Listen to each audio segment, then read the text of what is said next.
Okay, we are live. We'll start in 3, 2, 1. First of all, you there? I am. All right, so let's go. Hello, this is Joseph Aleo, and you are listening to Mage, the podcast. This is the podcast where we talk about all things Mage, and I'm very excited about today's show because we are going to delve into the Storytellers Vault for the very first time. If you're unfamiliar with the Storytellers Vault, it is a service that White Wolf is offering in conjunction with Onyx Path, where players and storytellers can submit material for you to use in your own adventures, in your own story, your own chronicle that you want to tell. And joining us today is Travis Legge, and he is the author of Razors and Thunderbolts, I'm going to try and say this, Ksirafai, which can be found on the story. Oh, well, thank you.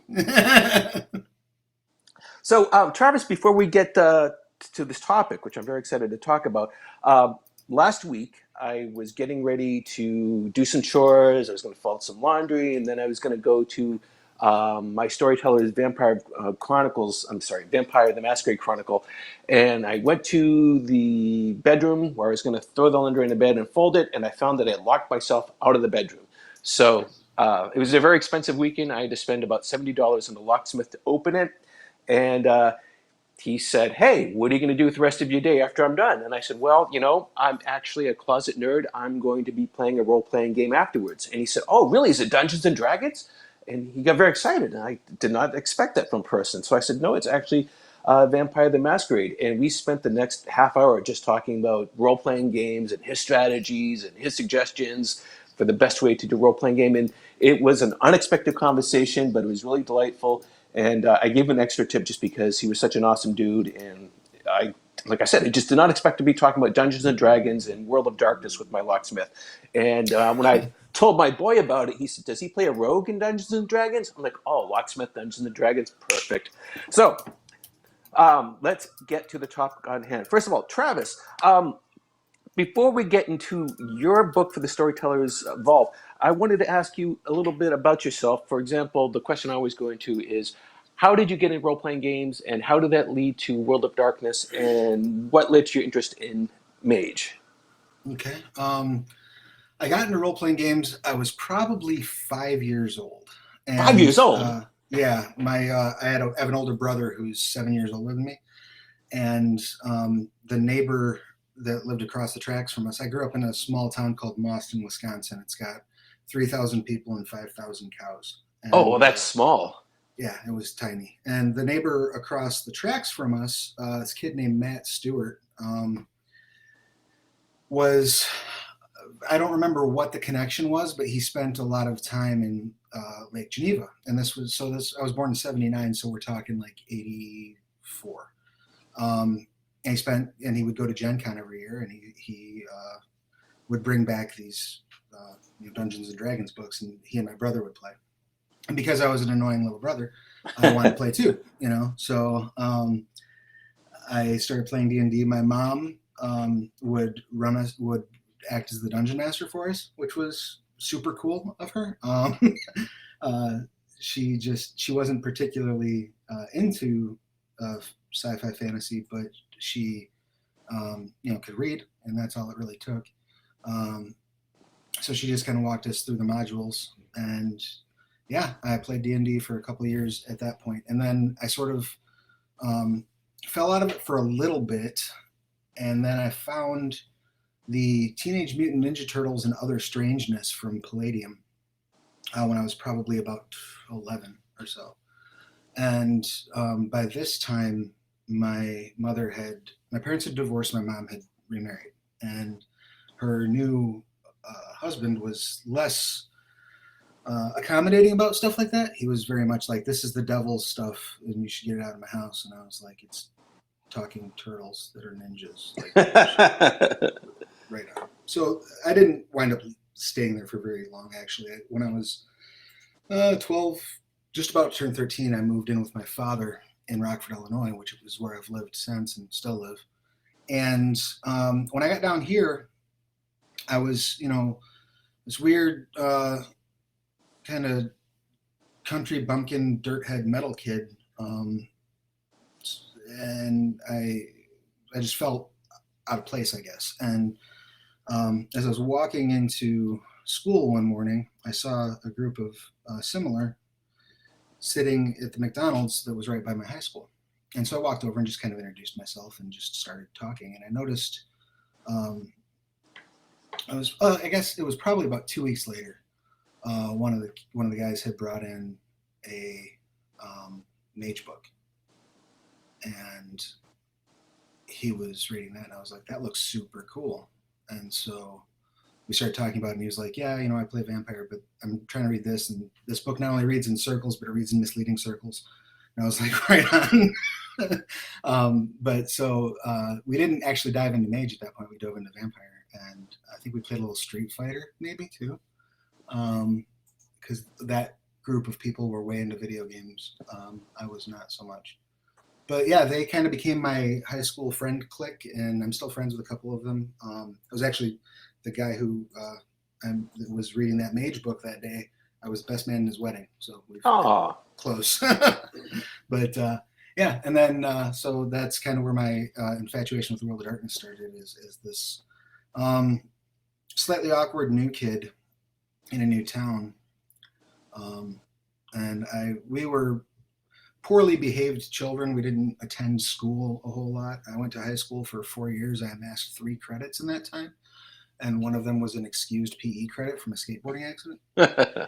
So we spent a lot of time cutting class playing tabletop role-playing games, and then, of course, adulthood hit, and we all went and sort of grew up. I went and got my good enough diploma, and but I started when the Open Gaming license came out. For Dungeons and Dragons 3rd edition, I was like, I love role-playing games, and this will let me make them, then I can maybe make some money on it. So that became kind of a hobby. I became kind of a hobbyist publisher. And now it's 17 years later and something like that, and I'm doing this for a living now. So, living the dream. Yeah, something like that. Somebody's dream. All right, Travis, I have questions here. Now, when I got into role-playing games, Dungeons & Dragons was just picking up a lot of steam, and there were, of course, the Satanic Panic, and my mom actually did not care about that stuff, so I didn't have to deal with that. But I can't imagine my mom sitting down and playing Dungeons & Dragons with us. I don't think she would have any interest in it, and so I think it's really fantastic that your mom would do that for you. But, there's a lot of slaying and killing and stealing and thieving in Dungeons & Dragons. So how was it uncomfortable playing with your mom, or how did she address those issues? I mean, I never, at the time, it didn't register to me necessarily. You know what I mean? Because I watched the D&D cartoon too. I was just the perfect age for it. And none of that really registered to me as being a bad thing. I don't think we necessarily got too gory and violent most of the time, but also my parents, prior to my mom's getting remarried, my parents were both very how should I put this, like 80s Americana type parents in terms of what they allowed us to watch. My parents were far more concerned with me ever seeing a breast than they were with me seeing somebody get decapitated. Yeah, typical. You know what All I right, mean? I got you. like that was, for some reason, our culture, particularly at that time, but also still today, way more resistant to things like nudity, sexuality, that level of adult portrayals. But violence, we're just hunky-dory with for some reason. And yeah, I don't know that there was ever even... I was kind of a precocious kid, I guess, and I was very into media and fantasy, even in the crib. As long as I can remember, I was apparently a very gifted child or whatever. I was in gifted programs when I was younger and all that stuff, and I started reading at a very young age. And I'm told the first thing I ever read was a Amazing Spider-Man comic that belonged to my brother. I mean, I was just always very much into that stuff. And so as far back as I can remember, my parents had already instilled in me that there was a difference between fantasy and reality. I don't remember ever having to learn that. I remember knowing as soon as my first memories, I remember knowing what make-believe was. So I think that was a factor too. My parents were well aware that I was well aware of the, you know, just because my character can go and stab an orc in the face doesn't mean that I can stab someone in the face when I'm upset. You know, that's interesting, because my own parents, they were okay with the Dungeons and Dragons stuff, but God forbid I should read a Conan book. Mm. Yeah. All I could right, see so that. let's talk about some of your other ventures. Before we started the interview, you were talking about some of the things you do for Dungeons and Dragons, that you have a YouTube channel and a Twitch channel. Let's get into that a little bit. Sure. I have a Twitch channel, twitch.tv/Plastic Age Plays, which is left over from my time in the film business. Actually, I ran a film company called Plastic Age Productions for a number of years, doing micro budget film, and I got out of that business because it's hell. But that was the name I chose for my Twitch channel. And so we have currently I have 3 regular campaigns running on there right now, and they're all for settings that I do publishing work in as well. On Mondays we do the Scarred Lands, which is for those of you that might not be familiar with it, it's actually the D&D setting, the 3rd edition setting that White Wolf published.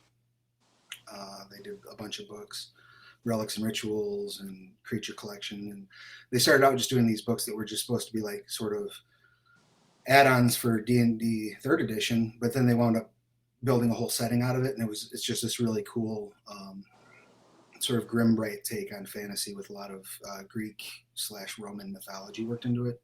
Their inspiration worked into it, I guess I should say.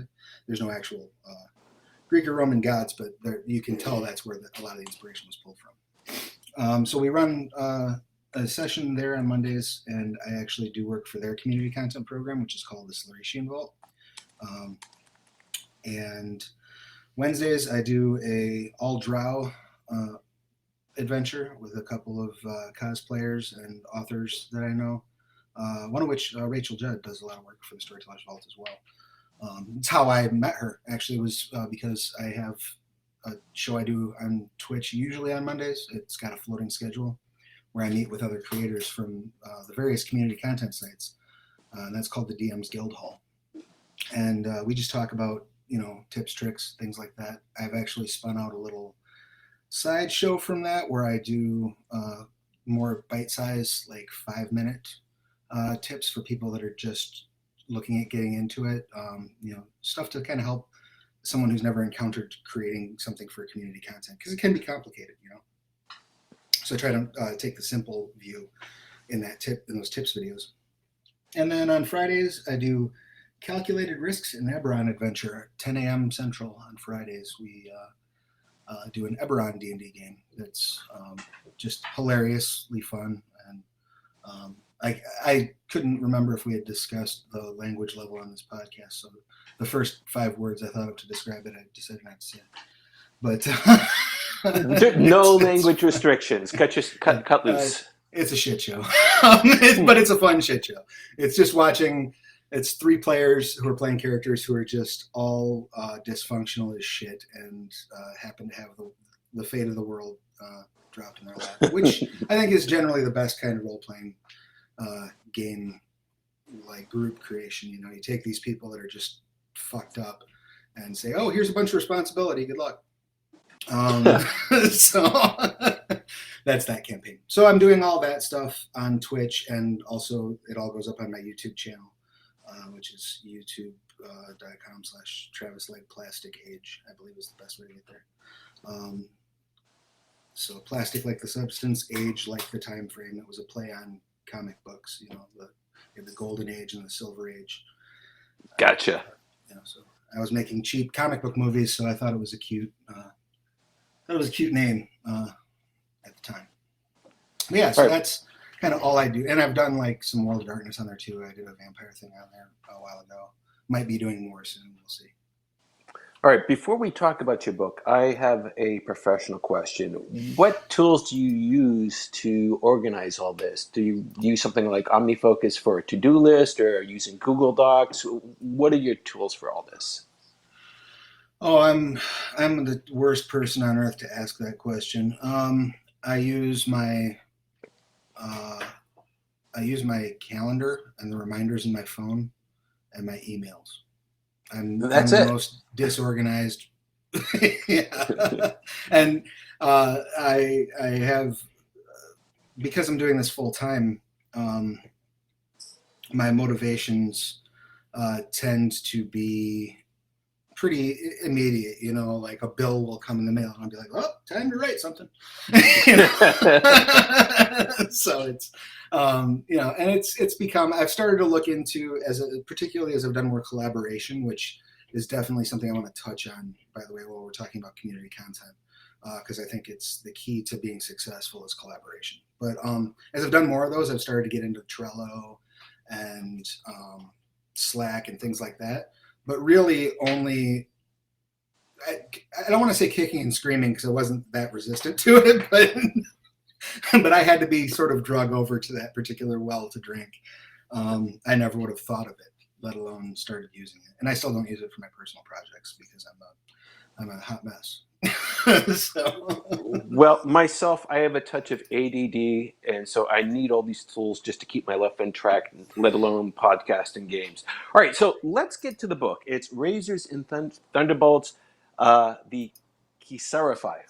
That just does not roll off the tongue, but hopefully by the end of this interview, that'll just work out smoothly. So, what are the Razors, and what are the Thunderbolts, and what are the Ksirafai? Well, so the Ksirafai are a secret society that existed within the Order of Reason, basically from shortly after its formation. There was a conflict between I want to say it was the Craft Masons and the Cabal of Pure Thought in the early days of the Order of Reason. And when this happened, the Inner Circle sort of said, okay, we're not going to win if we can't unify. We're not going to win the Ascension War. So we need somebody to be kind of our secret police. And so they formed the Ksirafai. And they're the people who know of them, which is very few outside of the organization itself. And even some in the organization don't actually know what they really are. But they are referred to as Razors because of their assassination work that they do, though it's not by any stretch all that they do. And the Thunderbolts is a reference to Jove's Thunderbolt, which is a more of a what's the word I'm looking for? Like a mythological story that was prevalent at the time. That I am not nearly the authority on that particular story or how it ties into them as much. It's really a reference that's like dropped once in the I want to say in the Storyteller's Companion for Sorcerers Crusade. And as much as I would love to fancy myself an expert on Renaissance Europe, I'm just not, unfortunately. So Well, I'm not entirely sure where that reference comes from, but I cribbed it because it sounded neat. Well, that leads me to my next question. This is set in sort of the late Dark Ages and the Renaissance. Why this particular time period? What's the fascination?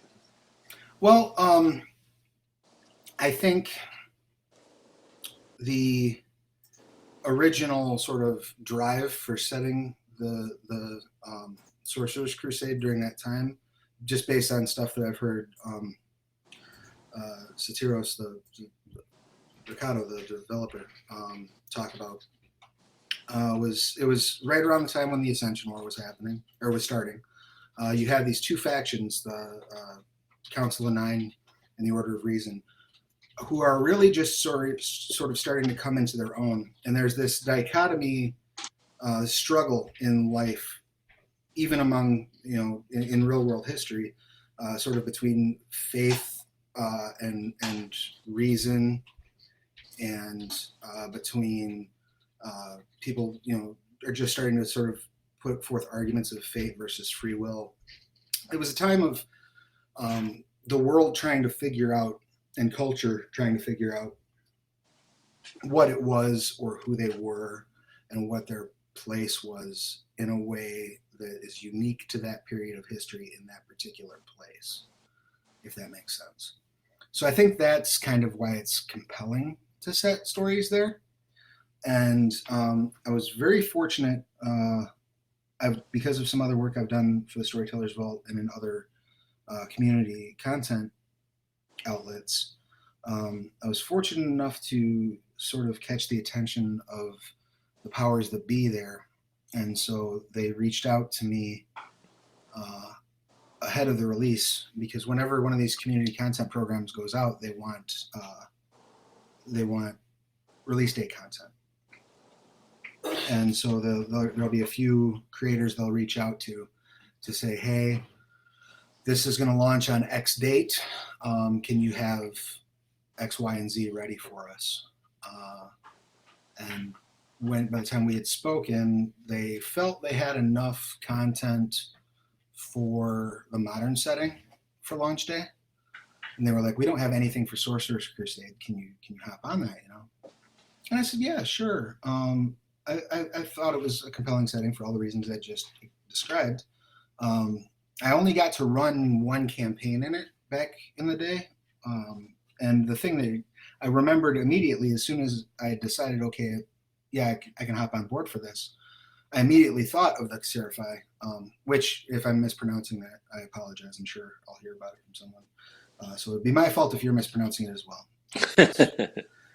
But no, I immediately thought of them because I remembered that element from the book when I first read it, because it by far struck me as the most compelling character type, because you are sort of this, as far as you're concerned, you are this instrument of the greater good, this instrument of reason, of what you believe to be the best path forward for humanity. And you have to do ugly things in order to make that function. And sometimes those ugly things act as a spy among a group of tradition mages. Sometimes those ugly things are assassinate people that are a problem. Sometimes those ugly things are seducing, disgusting, repulsive, minor noble, so that you can get information and influence. But you're doing all these things because you believe. And so I don't know if you're a fan of Firefly, but the operative in Serenity really strikes me as cutting to the core of like what the Ksirafai are about. I want to build a perfect world, and I realize I'm a monster that's never going to be able to live in it. All right, that is a good analogy. All right, well, you know what I thought we'd do is you provide a number of characters in your book. Why don't we pick two that cover the range of the Ksirafai, that demonstrate the extremes? Sure. I've got a copy of it open right now, and I'm looking at the characters because I don't want to, mess this up. Let's see. Some of the extremes. Well, we've got the assassin archetype is definitely one sort of like what people expect from the Ksirafai. Let's see, what else have we got here? I'm just scrolling through my. Now, of course, Acrobat picks its time to be slow. Of course.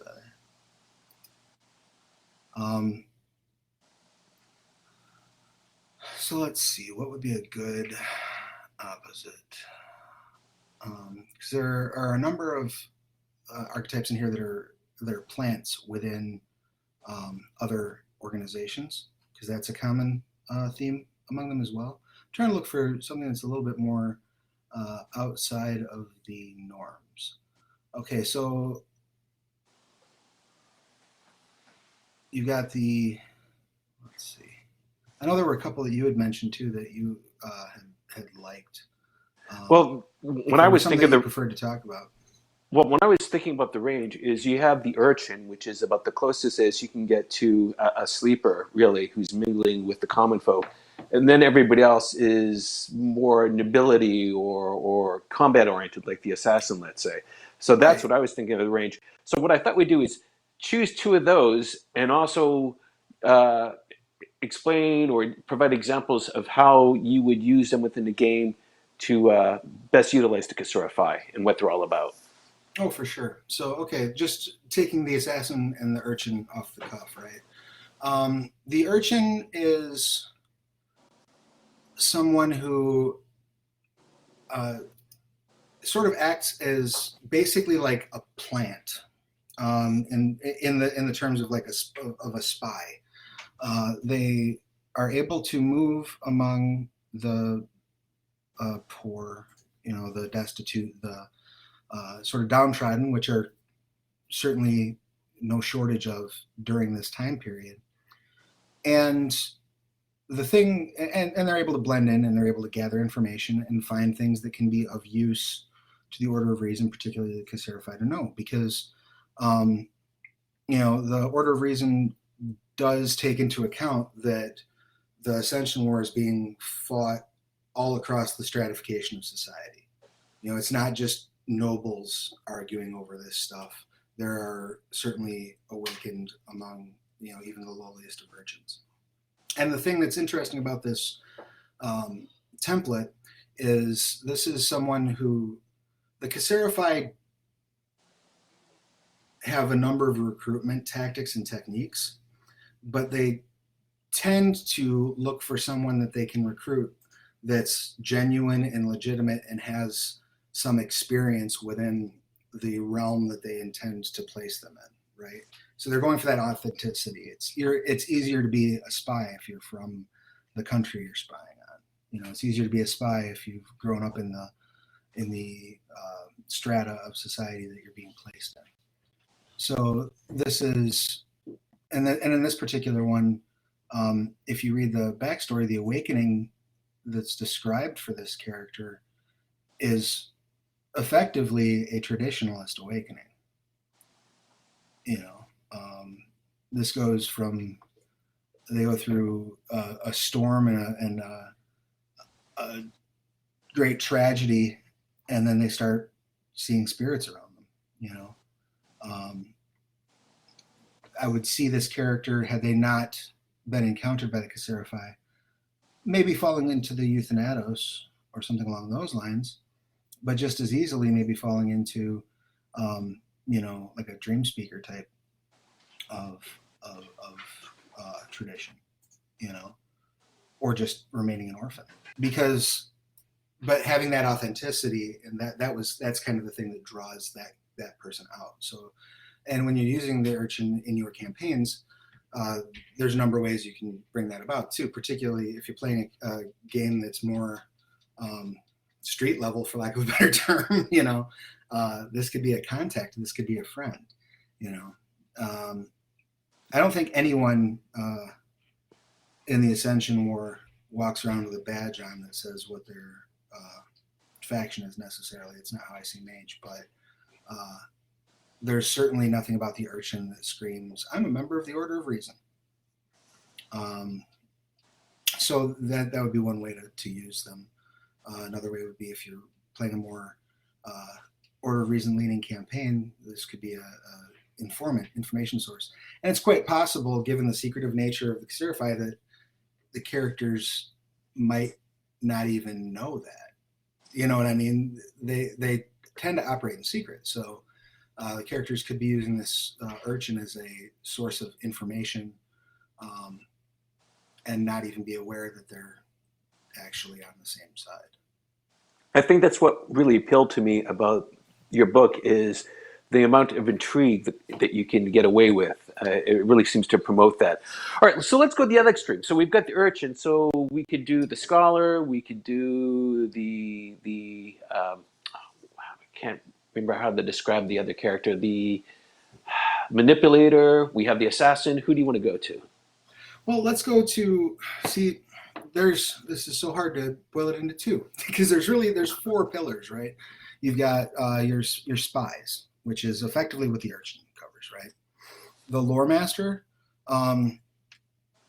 is very much a cloistered, wizened scholar that lives like off in an archive somewhere and doesn't really interact with the rest of the world a whole lot. And that's central to what the Ksirafai do.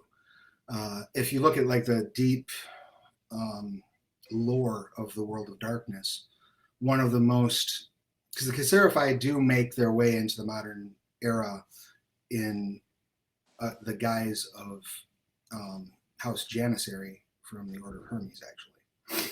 There's a very long, convoluted story as to how that happens, but that's what their public face becomes. So to a degree, that the Ksirafai still are active even as of Mage 20. So they have archivists, and these archivists effectively have one of, if not the most complete history of the World of Darkness.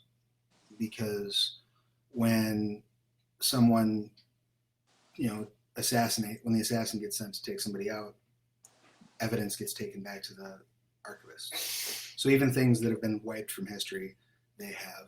It's a very interesting character concept and very different from any sort of external operative like the urchin or the assassin, which is kind of the other extreme, which is, you're like the first paragraph of the assassin's description is, you had a life before joining the Ksirafai, but you can't recall it. Because sometimes they see this person's good at breaking things, and we just need them to break things for us. So they just rewrite that person effectively, get rid of little annoying things like their personality and individuality, and just turn them into killing machines. So we were talking on Facebook Messenger the other day, and you said that you were working on a modern adventure for Mage. Is there anything you can share with us about that? Yeah, it's called Weighing the Cost, and it's actually a follow-up. I was fortunate enough to have a short story included in the Mage 20 fiction anthology, Truth Beyond Paradox. And that story was called DAVDA. It's about a mage who's mourning the loss of his child. And it ends in a somewhat ambiguous way. But I decided, I liked the character. I liked the idea and the themes it was playing with. And so I was like, all right, I'm going to write an adventure that allows the characters to step into this story right at this last page where the ambiguity is. And so that is in process. I'm probably about 2/3 of the way done with the writing on it. I'm hoping to have it out before the end of the year, but there have been a lot of other short deadline projects that have fallen in my lap in the interim. So it keeps getting back burnered. But like I said, I think I've got enough clarity in my schedule now to get it out before the end of the year. So it's a fun little story. Well, once that's published, let's have you back on the show. But you've also published other material that's not Mage related for Storytellers Vault. I'd love to hear about those too. Yeah. So I did a Scroll of Firearms for Exalted was the most recent one, which was another like, hey, can you get some release day content for us for Exalted? Yeah, sure. And I don't know how familiar you personally are with Exalted, but it is an excessively complicated mechanic that Exalted is based on. The core mechanic's the same pretty much, but when you start getting into charms and things like that. So I was like, okay, well, what can I do that's a quick turnaround? Because this was kind of like hey, we're a little thin on content. Can you bang something out real quick? Oh, sure. Yeah, no problem. Happy to. And so it was kind of my way of saying, well, what can I do that sort of that I can turn around quickly? That's going to be of quality that people are going to be interested in. And there are some Exalted materials that delve into the use of firearms, but they're way more almost contemporary, modernistic, or futuristic. I wanted to say, well, what happens if we take the firearm-like devices that are in Exalted 2nd Edition, we just move them forward, 15 minutes into the future from there. So sort of bridging that gap.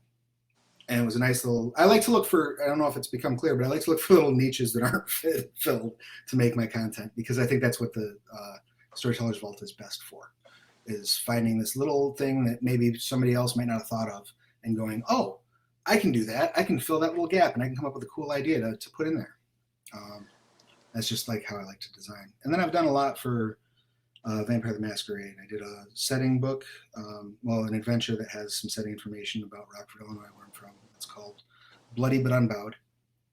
And then I did Clanbook Nahema, which delves into some corner case Gehenna lore about Malkav's twin sister, and creates kind of a bloodline based on her as the progenitor of the bloodline. And then just a couple of other sort of just smaller one-off.